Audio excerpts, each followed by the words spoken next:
Hey guys, how's it going? My name is Adam. Today I'm going to show you how to find deleted apps on iPhone. So first of all, go ahead to your settings and make sure in the general right here, go ahead to the software update and make sure that your iOS is fully updated to the latest version. Now what I'm going to do, I'm going to just go back to my screen, right? And then go ahead to my browser. If you want to find the deleted apps on your iPhone, go to your app store, go to your profile, go to apps, and then select my apps. Here you can see all the list of currently and previously downloaded apps on your iPhone. As you said, you deleted the app by mistake or not.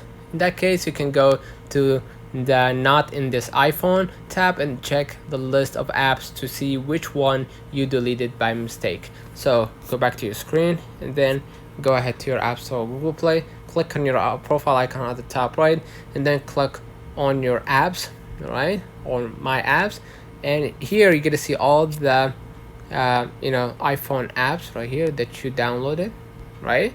And then you're gonna see if you deleted it by mistake, you can see right here not on this iPhone, and you're gonna be able to download it. So let me know in the comments if this video helped you. Don't forget to like and subscribe, turn on the notification bell to receive every video we upload. Thank you for watching.